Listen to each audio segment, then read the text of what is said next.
दोस्तों, आज की हमारी कहानी राधिका और विष्णु के नाम। मेरा गुस्सा 7वें आसमान पर पहुंचा हुआ था। जिस तरह की धमकियां माँ ने मुझे दी थीं, उससे मेरा बस नहीं चल रहा था कि मैं सब कुछ छोड़ छाड़ कर कहीं दूर चला जाऊं। इतनी दूर कि लौटने का कोई रास्ता ही ना हो। मुझे गांव से हमेशा से ही नफरत रही थी, इसलिए मैंने अपना कारोबार और घर शहर में बसाया हुआ था ताकि मैं यहाँ सुकून की ज़िंदगी जी सकूं। लेकिन मेरे परिवार को इसमें भी चैन नहीं था। मैं कुछ दिन ही शहर में रह पाता और फिर ये लोग मुझे फ़ोन करके गांव बुला लेते। और इस बार तो हद ही हो गई थी। जब मैंने माँ को फ़ोन किया कि मैं नहीं आ रहा, यहाँ बहुत काम है, इस तरह से कारोबार को कर्मचारियों के हवाले नहीं छोड़ सकता, तो माँ ने साफ कह दिया, ठीक है, अगर नहीं आना तो मत आओ, फिर मेरी मौत पर भी तुम्हें आने की ज़रूरत नहीं है। बाहर से ही मुझे कंधा मिल जाएगा। मुझे तुम्हारी जैसी नालायक औलाद की ज़रूरत नहीं है जो अपने माँ बाप के आदेश का पालन तक न करे। मेरा दिल दहल कर रह गया था। भले ही मैं गांव से कितनी ही नफरत क्यों न करता था, लेकिन मैं अपने लोगों से बहुत करीब था। अगर उनमें से किसी एक को भी कुछ हो जाता तो मैं ऐसे ही बिना वजह मर जाता। मैंने तुरंत ही गांव जाने का फैसला किया और माँ को एक वॉइस मैसेज छोड़कर अपनी गाड़ी में बैठकर गांव की ओर निकल पड़ा। रास्ते में भी मुझे बहुत गुस्सा आ रहा था। मोबाइल लगातार बज रहा था, जिस पर मेरे क्लाइंट्स की कॉल्स पर कॉल्स आ रही थीं कि सर आप कहाँ हैं, आज आपकी मीटिंग है। और भी बहुत सी ऐसी ही बातें थीं जिनके कारण मेरा सिर फटने के करीब आ गया था। मैं अभी मोबाइल देख ही रहा था कि अचानक एक गाड़ी मेरी गाड़ी के सामने आ गई और मैंने बिना देखे उस गाड़ी को टक्कर मार दी, जिसके कारण दोनों गाड़ियों को काफ़ी नुकसान हुआ था। मेरे सिर पर भी चोट आई थी। मैंने हड़बड़ाकर देखा तो सामने वाली गाड़ी से एक आदमी गुस्से में मेरी गाड़ी की ओर बढ़ रहा था। मुझे झगड़े फसाद हमेशा से ही बुरे लगते थे। वो आदमी मेरी गाड़ी का शीशा पीटते हुए गुस्से में चिल्ला रहा था, कह रहा था, बाहर आओ, तुम्हारी हिम्मत कैसे हुई मेरी गाड़ी को नुकसान पहुंचाने की। जबकि मैंने गहरी सांस लेते हुए खुद को एक बेवजह की लड़ाई के लिए तैयार किया और बाहर निकला। मेरे बाहर जाते ही उस शख्स ने मेरा कॉलर पकड़ लिया और मुझे झंझोड़ते हुए बोला, चल निकाल मेरे नुकसान का पैसा। तुम जैसे बड़े घर के रईस हम जैसे मामूली गाड़ी वालों को चींटी समझते हो।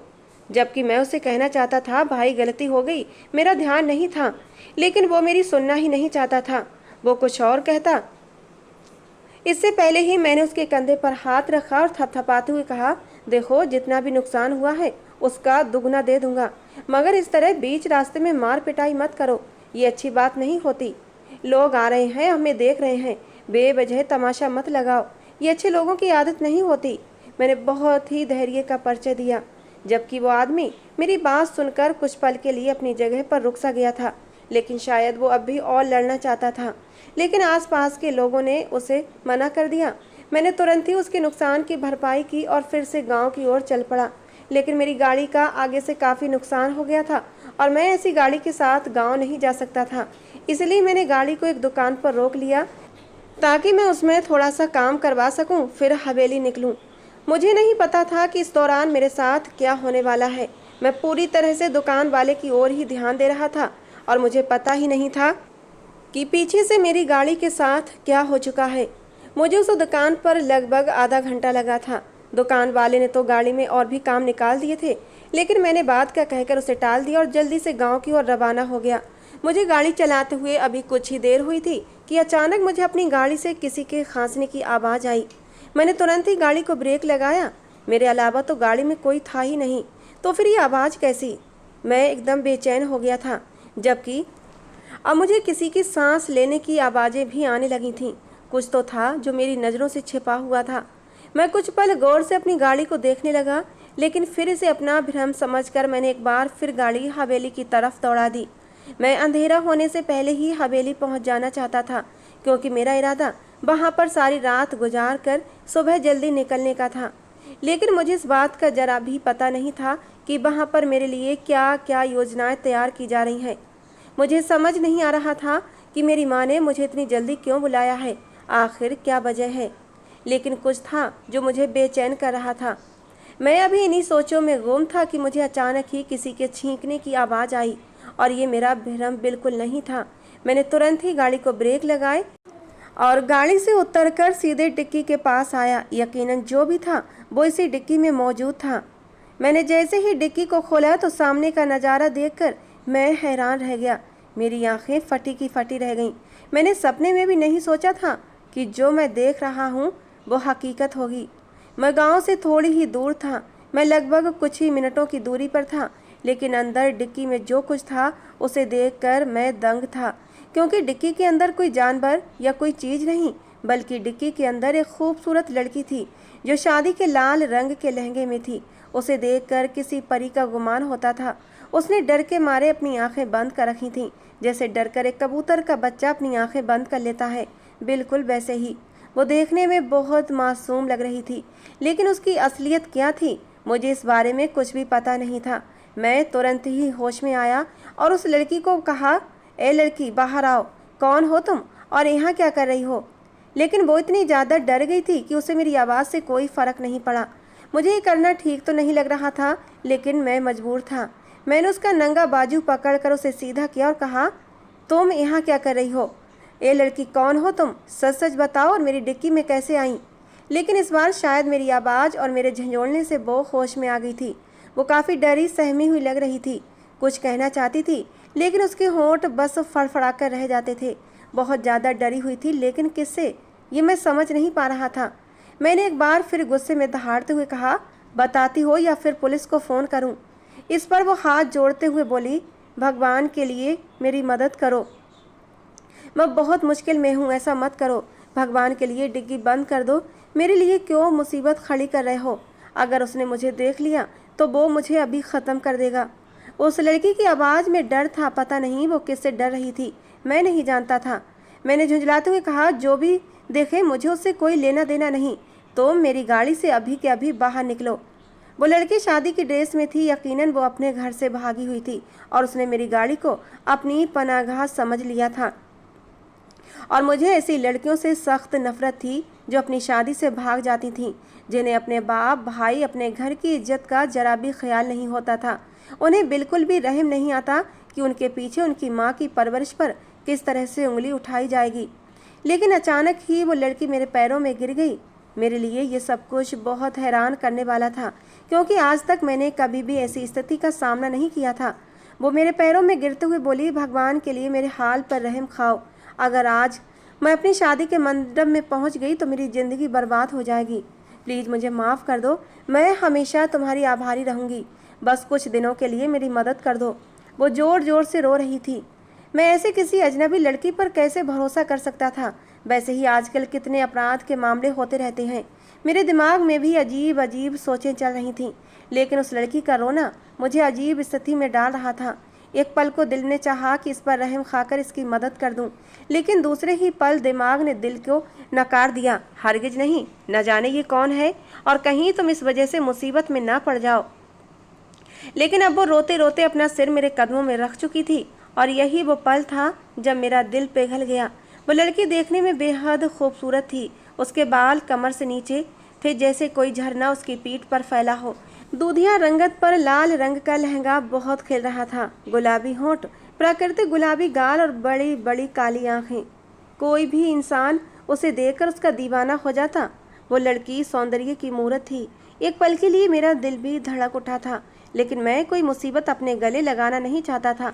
इसलिए मैंने उससे माफ़ी मांगते हुए कहा, तुम्हारे साथ जो भी समस्या है उसे तुम्हें खुद ही संभालना होगा। मैं किसी भी मुसीबत में पड़ना नहीं चाहता। जब घर की दहलीज से कदम बाहर रख ही लिया है तो अपने दम पर आगे बढ़ो। मुझे मेरे गांव जाना है, क्योंकि मेरी माँ मेरा वहाँ इंतज़ार कर रही है। ये कहकर मैंने अपनी डिग्गी बंद कर दी और अपनी गाड़ी में बैठ गया। मैंने गाड़ी को स्टार्ट कर दिया और आगे बढ़ने ही वाला था कि वो लड़की मेरी गाड़ी के सामने आ गई। कहने लगी, प्लीज़ मुझे अपने साथ ले चलो। अगर वो आ गया तो मुझे कहीं का नहीं छोड़ेगा। वो बीच सड़क पर हाथ जोड़े खड़ी थी। मैं संशय में था कि मुझे उसकी मदद करनी चाहिए या फिर आगे बढ़ जाना चाहिए। मैं एक ऐसी नौका पर सवार था जहां दोनों तरफ पानी था और कहीं भी किनारा नज़र नहीं आ रहा था। अगर मैं उस लड़की की मदद करता तो भी मेरे गले में मुसीबत आ सकती थी, और अगर मैं उसकी मदद ना करता तो सारी ज़िंदगी मैं शर्मिंदगी का शिकार रहता। कुछ सोचकर मैंने मदद करने में ही भलाई समझी। एक तो वो लड़की बहुत खूबसूरत थी। अगर मैं उसे इस तरह बीच सड़क पर छोड़ जाता और पीछे से उसके साथ कुछ गलत हो जाता तो पूरी उम्र मैं खुद को माफ़ नहीं कर पाता। इसलिए मैंने उसे इशारे से गाड़ी में बैठने का आदेश दिया और वो जल्दी से दौड़कर सामने की सीट पर आ बैठी। मैंने उसकी तरफ देखा और उससे सवालिया लहजे में पूछा, लड़की तुम्हारा नाम क्या है और क्या तुम्हारे घर वालों को तुम्हारे भागने का पता है? वो धीमी आवाज़ में बोली, मेरा नाम राधिका है और जब कोई लड़की घर से भागती है तो उसके घर वालों को पता नहीं होता, उसके भाग जाने के बाद ही पता चलता है।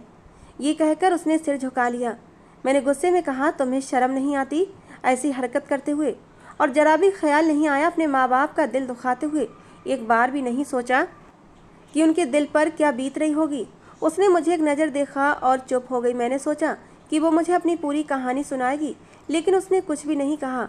मैंने भी चुपचाप कंधे उचकाए और सोचा मैं हवेली जाकर उसे माँ के हवाले कर दूंगा। जब तक वो हमारे साथ रहना चाहती है रह लेगी और उसके बाद मैं उसे शहर छोड़ दूंगा। इसके अलावा मैं उस लड़की के लिए कुछ भी नहीं कर सकता था। हाँ, ये बतौर नौकरानी हमारे घर में काम कर सकती थी, लेकिन उसकी शक्ल सूरत और उसके पहनने ओढ़ने का अंदाज ये बताता था कि वो लड़की किसी अच्छे घराने से संबंध रखती थी। मैंने कोई बात नहीं की और सीधा हवेली पहुंच गया और वहां पहुंचकर मैंने पूरे दृश्य को देखकर दंग रह गया था। आज न जाने मेरे साथ क्या क्या होने वाला था। पहले ये लड़की और अब ये सब कुछ मेरी समझ से सब कुछ परे था। मेरी पूरी हवेली को दीपों और रोशनियों से सजाया गया था। मैं शाम के समय ही हवेली के दरवाजे पर रुका था। हवेली से कुछ पल की दूरी पर ही शहनाइयाँ भी बज रही थीं। मुझे लगा शायद गांव में किसी की शादी होगी, लेकिन असलियत तो मुझे अब तक मालूम नहीं थी। मेरा दिल अचानक ही पता नहीं क्यों धड़कने लगा था। अब मुझे घबराहट होने लगी थी क्योंकि मुझे अच्छे संकेत नज़र नहीं आ रहे थे। मैंने उस लड़की का खुद ब खुद हाथ पकड़ लिया। अगर मेरे माँ बाप मेरी सोच के मुताबिक कुछ कर चुके थे तो आज मैं उनकी हरकत को कतई बर्दाश्त करने वाला नहीं था।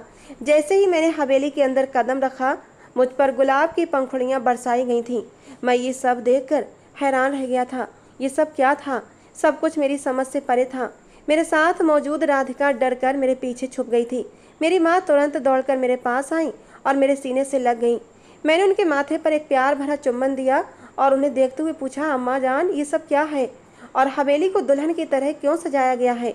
जबकि मेरी माँ ने किसी और की मौजूदगी का एहसास करते हुए मुझसे आराम से अलग हो गई। मेरे सवाल का जवाब देने के बजाय वो मेरे पीछे छुपी उस लड़की की ओर इशारा करते हुए कहने लगी, मेरे बच्चे ये कौन है? उनके लहजे में हैरानगी का तत्व था। खैर, कोई भी उस लड़की को देखकर गलतफहमी का शिकार हो सकता था, लेकिन मैंने माँ को जवाब देने की बजाय फिर से वही सवाल किया कि इसे छोड़िए, पहले आप मुझे ये बताइए कि ये हवेली दुल्हन की तरह क्यों सजाई गई है और आपने मुझे इतनी जल्दी से शहर से गांव क्यों बुलाया है, जबकि आपको पता है ना कि मैंने कितने कामों में उलझा हुआ था। आपको हमेशा समझाया है कि इतनी जल्दी जल्दी मुझे गांव मत बुलाया करो, मेरा पूरा कारोबार डिस्टर्ब हो जाता है। मुझे ये पसंद नहीं कि मैं अपना काम नौकरों के सहारे छोड़ूं। मेरी माँ मेरे गाल पर हाथ रखते हुए बोली, मेरी जान, मैंने तुम्हारे लिए एक लड़की चुन ली है और ये सब तैयारियां तुम्हारी ही शादी के लिए हैं। मेरे इकलौते बेटे की शादी है। तुम्हें क्या लगता है कि मैं अपनी हवेली को सजाऊंगी भी नहीं? मेरी माँ के लहजे में खुशी का असर था, लेकिन उनकी बात सुनकर मेरा गला अंदर तक कड़वा हो गया था। मैं माँ को देखते हुए गुस्से से बोला, माँ ये सब क्या तमाशा है? मैंने आपको पहले ही समझा दिया था कि मैं अभी शादी जैसे किसी भी झमेले में पड़ना नहीं चाहता। आप क्यों मुझे इस तरह से परेशान करती हैं? मेरे ये कहने की देर थी कि मेरे पापा जी अपने कमरे से निकलते हुए बोले, कब तक इस तरह कुंवारे बैठे रहोगे? तुम्हारी बहनें भी हैं, उनके भी रिश्ते करने हैं। अगर उनके ससुराल वालों ने पूछ लिया कि बेटे की शादी अभी तक क्यों नहीं की तो हम क्या जवाब देंगे? लोग तो 100 तरह की बातें बनाते हैं कि लड़के में कोई कमी होगी, तभी तो शादी नहीं की। और तुम क्या चाहते हो कि हम बिना अपने पोता पोती की शक्ल देखे इस दुनिया से चले जाएं? बस बहुत हो गया, अब तुम्हारी शादी होकर ही रहेगी। तुम्हारी माँ ने जो तुम्हारे लिए लड़की पसंद की है वो हजारों में एक है। अब ज़्यादा नखरा करने की ज़रूरत नहीं है। मेरा तो दिमाग ही घूम गया था। ये लोग तो पूरी तैयारी के साथ बैठे थे। अगर मैं अभी कुछ ना कहता तो मेरी ज़िंदगी को ये लोग बहुत आराम से बर्बाद कर देते। मेरी पसंद मेरी माँ से बहुत अलग थी। मैं एक ऐसी लड़की से शादी करना चाहता था जो पढ़ी लिखी हो, मेरे साथ मेरी क्लास में उठ बैठ सके। लेकिन मुझे क्या पता था कि जो लड़की माँ और पापा ने मेरे लिए पसंद की होगी वो गाँव की अनपढ़ होगी, और मैं ऐसी लड़की को अपनी ज़िंदगी का हमसफ़र बनाना नहीं चाहता था। मुझे पता था कि मेरी सोच गलत है, लेकिन हर इंसान की इच्छा होती है कि उसका हमसफ़र उसकी सोच के अनुसार हो। तो इसमें आखिर बुराई क्या है। फिर न जाने मेरे दिमाग में क्या आया कि मैंने अपने पीछे छुपी उस लड़की का हाथ पकड़ा और उसे अपने सामने कर लिया। अपनी माँ की आंखों में झांकते हुए कहा, माँ माफ़ करें, लेकिन मैं आपकी पसंद की लड़की से शादी नहीं कर सकता। आप लोगों को इच्छा है ना कि मेरे बच्चे हों जिनके साथ आप खेल सकें। मेरी बहनों की शादी हो तो उनके ससुराल वाले कोई सवाल न करें, इसीलिए मैंने शादी कर ली है और ये लड़की मेरी बीबी है। मेरी माँ और मेरे पापा को मानो सांप सूंघ गया था और यही हाल मेरी दोनों बहनों का भी था, जबकि वो लड़की भी मुझे फटी फटी निगाहों से देख रही थी, जिसका हाथ दबाकर मैंने उसे चुप रहने का इशारा कर दिया। मेरी माँ तुरंत ही गुस्से से बोली, ये सब क्या तमाशा है विष्णु, क्या तुम पागल हो गए हो? बच्चों जैसी बातें कर रहे हो। और ये लड़की दुल्हन का जोड़ा क्यों पहने है? क्या सच में तुमने शादी कर ली है? मैंने तुरंत कहा, हाँ माँ, मैंने शादी कर ली है और अभी हम कोर्ट मैरिज करके ही आ रहे हैं। मैं आप लोगों को सरप्राइज़ देना चाहता था, लेकिन यहाँ आकर तो मैं खुद ही सरप्राइज़ हो गया। माफ़ी चाहता हूँ, लेकिन मैं अब ये शादी नहीं कर सकता। मैं इस लड़की से बहुत प्यार करता हूँ। ये मेरी ज़िंदगी की कुल संपत्ति है। अगर ये मुझे ना मिली तो आपका बेटा विष्णु मर जाएगा। मेरी मौत की जिम्मेदार आप होंगी अगर आपने हमें एक दूसरे से अलग करने की कोशिश भी की। इस लड़की ने मेरी खातिर अपना पूरा परिवार छोड़ दिया है। माँ, कुछ भी हो जाए, मैं अब इसका साथ नहीं छोड़ सकता। मैं जानता था कि मैं अपनी माँ के साथ गलत कर रहा हूँ, लेकिन मैं उनकी पसंद की लड़की से शादी भी नहीं कर सकता था। मेरी माँ अचानक ही मुझे देखते हुए बोली, विष्णु, तुमने अच्छा नहीं किया। मैं तुम्हें कभी माफ़ नहीं करूँगी। तुमने मेरी इच्छा को महत्व नहीं दिया। वो कुछ और कहती, इससे पहले ही वो बेहोश हो गई थी। अब मेरी जान पर बन आई थी। मैंने अपनी माँ को तुरंत अपनी बाहों में लिया और फ़ौरन ही उन्हें कमरे में ले आया। जल्दी से डॉक्टर को बुलाने लगा। जब राधिका ने मुझे रोकते हुए आगे बढ़ी और माँ का चेकअप करने लगी। वो बिल्कुल एक प्रोफेशनल डॉक्टर की तरह माँ को चेक कर रही थी। उसके बाद उसने पास पड़ी एक पेन और डायरी उठाकर कुछ दवाइयों के नाम लिखे और मेरी तरफ बढ़ाते हुए बोली, जल्दी से ये दवा लेकर आओ, इनका ब्लड प्रेशर बढ़ गया है। मैं काफ़ी हैरान था कि ये क्या हो रहा है। मैंने तुरंत नौकर को दौड़ा दिया। थोड़ी देर बाद ही नौकर दवाइयाँ लेकर घर पहुँच गया। उस लड़की ने जल्दी से माँ को ठीक कर दिया था। वो माँ के करीब बैठी बहुत ही धीमे शब्दों में बात कर रही थी। उसका अंदाज बहुत ही शालीन था। मैं अपनी बहनों के साथ माँ के पास ही खड़ा हुआ था, लेकिन उसकी आवाज़ हम लोगों को सुनाई नहीं दे रही थी। ना जाने वो मेरी माँ से क्या राज की बातें कर रही थी। हम सब इससे अनजान थे। थोड़ी देर बाद वो अपनी जगह से खड़ी हुई और हम सबसे बोली, इनकी तबीयत कुछ ठीक नहीं है, इन्हें थोड़ी देर आराम की ज़रूरत है, इसलिए आप सब कमरे से बाहर चले जाएं। मैं कुछ पूछना चाहता था, लेकिन खामोशी से अपनी बहनों के साथ बाहर आ गया। वो भी मेरे साथ ही कमरे से निकली थीं। बाहर निकलते ही मैंने सवालिया अंदाज में पूछा, क्या तुम डॉक्टर हो? उसने सिर को हल्के से हिलाया और मेरी तरफ देखते हुए बोली, मैं बहुत थक गई हूँ, थोड़ी देर आराम करना चाहती हूँ। वो बहुत संजीदगी से मेरी आंखों में झांकते हुए बोली, जबकि मैंने भी सिर को हल्के से हिलाया और उसे अपने साथ अपने कमरे में ले आया। वो मुझे देखते हुए बोली, तुम कहाँ सोओगे?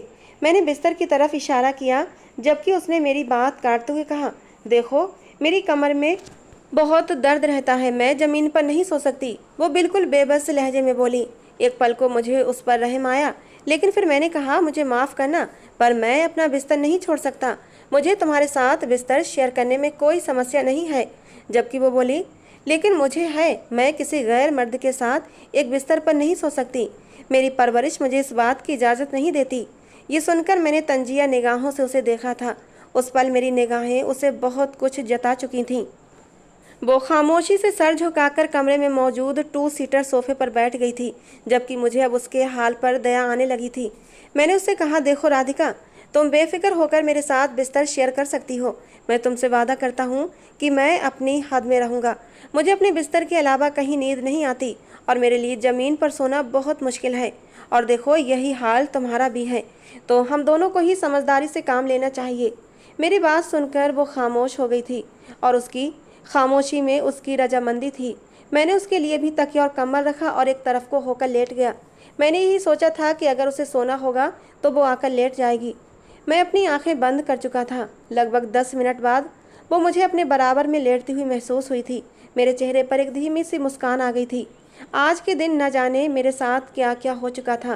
पहले एक्सीडेंट, उसके बाद एक लड़की का मेरी डिक्की से निकलना, फिर मेरी माँ की तबीयत ख़राब होना और यहाँ आकर मुझे पता चलना कि मेरी शादी हो रही है और फिर एक अजनबी लड़की को अपनी बीवी के तौर पर अपने माँ बाप के सामने पेश करना। मैं इन सब उलझनों में काफ़ी थक गया था, लेकिन फिर भी उसका मेरे बराबर में लेटना मुझे राहत दे रहा था। आज का दिन मुझे हमेशा यादगार रहने वाला था। हम दोनों ही काफ़ी थके हुए थे, इसलिए जल्दी ही नींद की वादियों में खो गए थे। रात का दूसरा पहर था जब मुझे अपने चेहरे पर किसी की गर्म सांसों की तपिश महसूस हुई थी। मैंने तुरंत ही आंखें खोल कर देखा तो सामने का मंजर जो देखा था, उसे देखने के बाद मैं अपनी आंखें झपकाना भूल गया था। रात की तन्हाई, करीब लेटा हुआ नाजुक सा वजूद, वो मेरी पहुंच से बिल्कुल भी दूर नहीं थी। वो मेरे बेहद करीब सोई हुई थी, इतना करीब कि मैं उसे हाथ बढ़ाकर सीने में छुपाने की इच्छा रखने लगा। जी चाहा कि पूरे हक और मान से उसे अपने सीने से लगा लूं, और अपनी इस इच्छा पर मुझे खुद ही हंसी आ गई थी। उसका एक हाथ और एक पैर मेरे ऊपर था। एक पल को मेरे जिस्म में करंट सा दौड़ गया था। मैं उसे दूर करना चाहता था क्योंकि मेरे जज्बात बेकाबू हो रहे थे, लेकिन न जाने ऐसी कौन सी ताकत थी जो मुझे रोक रही थी। और फिर मैं और भी करीब हुआ और उसे अपनी आगोश में ले चुका था और एक बार फिर से गहरी नींद में डूब गया था। सुबह 8 बजे के वक्त राधिका मुझसे झटका खाकर दूर हुई थी और उसके बड़बड़ाने से मेरी आंख फौरन ही खुल गई थी। वो मुझे देखते हुए गुस्से से बोली, तुम रात की तन्हाई का फ़ायदा उठाना चाहते थे ना? तुम सब मर्द एक जैसे ही होते हो। मैंने तुम्हें बीच रास्ते पर बिना लड़ाई किए जाते हुए देखा था, हालांकि सामने वाला आदमी तुमसे कितनी बदतमीजी से बात कर रहा था, और मैंने उसी पल तय किया था कि मैं तुमसे ही मदद लूँगी। लेकिन मुझे मालूम नहीं था कि तुम भी और मर्दों जैसे ही हो। तुम भी अपने अंदर की हवस शांत करने के लिए एक लड़की की मजबूरी का फ़ायदा उठा रहे थे। उसका लहजा बहुत ही हद दर्जे सर्द था, जबकि इस बार मेरे सब्र की हद हो चुकी थी। न जाने मुझे क्या हुआ कि मैंने उसके मुंह पर एक जोरदार थप्पड़ दे दिया और गुस्से से बोला, तुम बोल किसको रही हो ये बातें, जो खुद अपने ही घर से भाग गई, जिसको इतनी भी शर्म ना आई कि उसकी माँ की परवरिश पर कितनी उंगलियां उठाई जाएंगी, और वो लड़की मुझे शराफत का लेक्चर दे रही है। अपनी औकात में रहो लड़की। मैं तुम्हारे करीब नहीं आया था, रात में तुम ही मेरे पास आकर सोई थी। मैं तो मर्द जात हूँ, बहक गया था। तुम क्यों मुझसे दूर नहीं हुई थी? और वो तो शुक्र करो कि मैंने तुम्हारे साथ कुछ भी गलत हरकत नहीं की थी, बस तुम्हें खुद के थोड़ा सा करीब कर लिया था, इससे ज़्यादा कुछ भी नहीं किया था। ये सवाल काफ़ी जानदार था, इसलिए राधिका खामोश हो गई थी, जबकि मैं सिर झटक कर बाथरूम की तरफ चल पड़ा था कि अचानक ही राधिका की भीगी हुई आवाज़ मेरे कानों से टकराई थी। विष्णु, आपको बहुत शौक है ना मेरी ज़िंदगी को जानने का, मुझ पर इल्ज़ाम लगाने का? तो आज मैं आपके तमाम सवालात का जवाब दूंगी। मैं आपको बताऊंगी कि मैं क्यों अपने घर से भागी थी, आखिर क्या वजह बनी थी जो आप मुझे इस तरह से ताने दे रहे हैं। मैंने मुड़कर राधिका को देखा। वो मुझे देखते हुए बोली, ये शादी सिर्फ एक इंतकाम था जो हमारे मोहल्ले का एक गुंडा दादा मंथन राठौर कर रहा था। उसकी उम्र 45 साल थी और वो मुझसे शादी का ख्वाहिशमंद था। ये जो मैंने लाल रंग का जोड़ा पहना है ना, ये भी उसके ही नाम का है। मेरे भाई, मेरे बाबा तो पैसों के हाथों बिक चुके थे, लेकिन मेरी माँ ने मुझे उन दरिंदों के हवाले नहीं किया, क्योंकि मैं मंथन राठौर के बारे में अच्छे से जानती थी।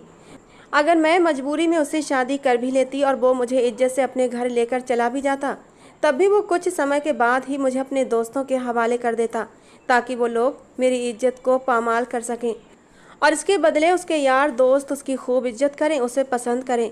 ये कहते हुए उसकी आंखों से आंसू लगातार बह रहे थे, जबकि मैं एकटक उसे सुन रहा था। आगे वो बोली, फेरे होने में कुछ ही देर रह गई थी जब मेरी अम्मा ने मुझे घर से भगा दिया था। अगर मैं वहाँ ठहर जाती तो आज मैं मंथन राठौर के घर पर होती, और मैं ऐसा कुछ नहीं चाहती थी। मुझे उस वक्त आप ही नज़र आए थे। वो आदमी आपसे बहुत बदतमीजी कर रहा था, लेकिन इसके बावजूद आपने उसे बहुत नरम लहजे में समझाया था और उसका नुकसान भी भरकर आगे बढ़ गए थे। मैं आपको ही फॉलो करती हुई आ रही थी। किसी भी तरह मैं आपसे मदद मांगना चाहती थी। न जाने क्यों मेरा दिल कहता था कि आप मेरी मदद ज़रूर करेंगे, और आपने उसी वक्त अपनी गाड़ी वर्कशॉप पर रोकी थी, और उस पल ही मैंने तय कर लिया था कि आपसे मदद मांगकर आपके साथ चली जाऊंगी और मंजर से कुछ दिन के लिए गायब हो जाऊंगी। लेकिन मुझे ये करते हुए डर भी लग रहा था, इसीलिए मैंने डिक्की का सहारा लिया था। लेकिन मुझे हमेशा से ही धूल मिट्टी से एलर्जी थी, और आपकी डिक्की में बहुत ज़्यादा धूल मिट्टी थी, इसलिए मेरी हालत ख़राब हो गई। मुझे आज तक मोहल्ले के किसी भी शख्स ने नहीं देखा। बस एक दिन बदकिस्मती से मैं मंथन राठौर की नज़रों में आ गई थी, और यहीं से मेरी ज़िंदगी तबाह होने लगी थी। मैंने खुद को बहुत मुश्किल से बनाया है, छोटी मोटी नौकरी करके यहाँ तक पहुँची हूँ, और अब जब कामयाबी की चाबी मेरे हाथ आई तो मेरे बाप और भाई ने मेरी इज्जत का सौदा कर दिया। मैं इस तरह खुद को बर्बाद नहीं कर सकती थी, इसलिए भाग गई। अब कोई कुछ भी कहे, मुझे इससे कोई फ़र्क नहीं पड़ता। वो रोते हुए बैठ चुकी थी और अब सिर घुटनों में दिए और भी रो रही थी। मेरा दिल बहुत अजीब सी हालत में था। ये मुझसे अनजाने में क्या हो गया था, मैं खुद नहीं जानता था। मैं अपनी जगह से खड़ा हुआ और धीरे धीरे चलते हुए राधिका के पास पहुंच गया।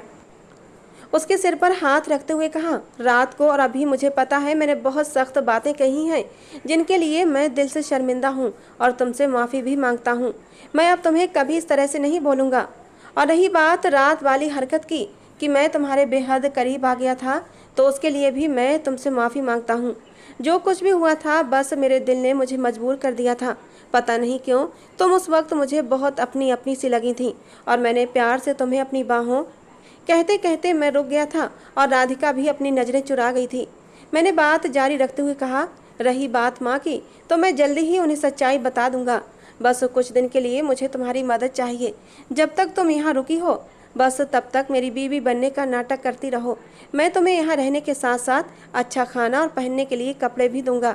राधिका कुछ पल के लिए चुप रही, फिर मुझे देखकर सिर हिला दिया। जिस तरह मैं मजबूर था उसी तरह वो भी मजबूर थी, इसलिए हमें एक दूसरे का सहारा बनना था। थोड़ी देर बाद ही मेरी छोटी बहन राधिका के लिए एक ड्रेस लेकर आई और बोली, ये माँ ने भेजा है, इसे पहनकर नीचे आ जाइए। आखिर आप हमारे इकलौते भाई की बीवी और उनके दिल की रानी हैं। मैं अपनी बहन की बातों पर मुस्कुराते हुए बाथरूम में चला गया। थोड़ी देर शॉवर के नीचे खुद को खड़ा रखने के बाद जब मैं बाहर आया तो सामने राधिका लाल रंग की साड़ी में बिल्कुल तैयार खड़ी थी। पीछे से उसकी कमर बिल्कुल साफ नजर आ रही थी और मैं उसे शीशे से देख सकता था। मुझे तो अपना सांस रुकता हुआ महसूस हो रहा था। मैंने कभी सोचा नहीं था कि कोई इतना खूबसूरत भी हो सकता है। पता नहीं क्यों दिल ने आरजू कर डाली, काश ये सब कुछ नाटक न होता और राधिका सच में मेरी होती। मैंने जल्दी से खुद को समझाया और मैं उसके साथ नीचे चला गया। माँ ने उसे बहुत प्यार से अपने पास बिठाया। मेरे लिए ये सब कुछ बहुत हैरान कर देने वाला था। मेरी तरफ देखते हुए मेरी माँ धीमे लहजे में बोली, देखो विष्णु, तुम जो कुछ भी कर चुके हो मुझे अब उससे कोई फ़र्क नहीं पड़ता, लेकिन मैं अब तुम्हारी शादी उस लड़की से नहीं करूँगी जिसे मैंने तुम्हारे लिए चुना था। लेकिन तुम्हारी शादी तो ज़रूर होगी, क्योंकि जब सारे रिश्तेदार मुझसे पूछेंगे कि ये लड़की कौन है और जब मैं अचानक से उन्हें बताऊंगी कि ये मेरी बहू है तो बहुत ज़्यादा अजीब लगेगा। मैं एक पल के लिए घबरा गया। मैंने राधिका की तरफ देखा तो उसका चेहरा बहुत शांत था, जैसे उसे सब कुछ पहले से पता था। मैंने मना करना चाहा लेकिन मेरी माँ अब चुप रहने वाली नहीं थी। मैं राधिका को समझा रहा था कि तुम अपने तरीके से माँ को समझा दो, वो तुम्हारी बात सुनेंगी। माँ वाकई राधिका से बहुत प्यार करने लगी थी। एक ही रात में उस लड़की ने ऐसा जादू कर दिया था कि मैं हैरान था। राधिका बहुत जल्दी पूरे घर का दिल जीत चुकी थी।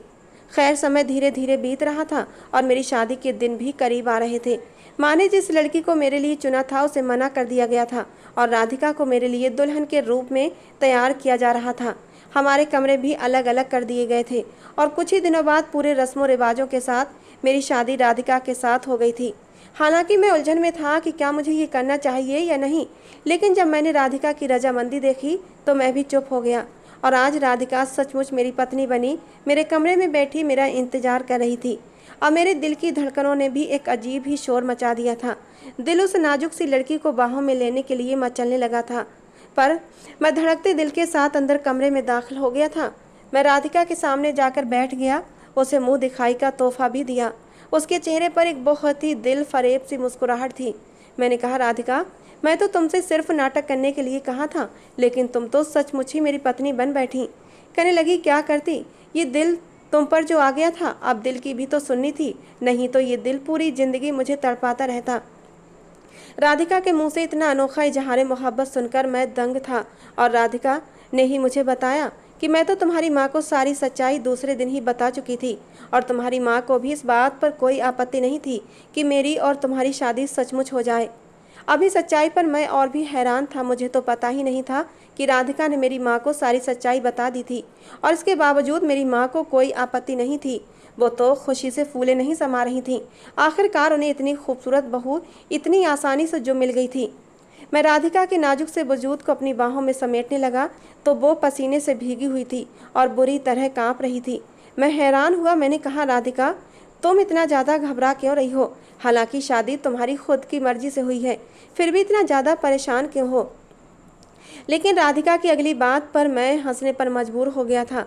वो कांपते हुए शब्दों में बोली, विष्णु वो क्या है ना कि मुझे बहुत डर लग रहा है। ये सब कुछ मेरे लिए पहली बार है। इससे पहले कभी मेरी ज़िंदगी में ये पल नहीं आए हैं। और मैं उसकी इस बात पर ज़ोर से हंस पड़ा था। उसे अपनी बाहों में समेटते हुए मैंने कहा, राधिका बेफिक्र हो जाओ। मैंने भी आज तक कभी किसी लड़की के साथ नाजायज़ संबंध नहीं बनाए हैं। सब कुछ मैंने सिर्फ और सिर्फ अपनी पत्नी के लिए संभाल कर रखा है। और मेरी तरफ से बेफिक्र रहो, मैं अपनी नाजुक सी बीवी को कोई भी चोट नहीं पहुंचाऊंगा। ये कहते कहते मैंने राधिका के माथे को चूम लिया था। धीरे धीरे रात गुजर रही थी और हमारी मोहब्बत भरी सिसकियां सुनकर दरो दीवार भी शर्मा गए थे। राधिका ने हमारे घर को इतने प्यार से संभाला था कि सब उसके दीवाने हो गए थे। कुछ दिनों बाद ही मैंने पुलिस के जरिए उसके मोहल्ले के उस गुंडे मंथन राठौर को गिरफ्तार करवा दिया था, क्योंकि राधिका ने मुझसे ये इच्छा जताई थी कि वो अपने माँ बाप के घर शांति से जाना चाहती है। और अगर मंथन राठौर बाहर रहता तो मेरी पत्नी कभी भी अपने मायके जा नहीं पाती। लेकिन अब राधिका हर पल मुझसे प्यार का इजहार करती है कि पति तो आपके जैसा होना चाहिए जो अपनी पत्नी का साथ कभी न छोड़े। तो दोस्तों, आज की हमारी कहानी थी विष्णु और राधिका के नाम। आपको कैसी लगी ज़रूर बताना। पसंद आई हो तो प्लीज़ लाइक करना। रोज़ एक नई कहानी सुनने के लिए हमारे चैनल को भी सब्सक्राइब करना।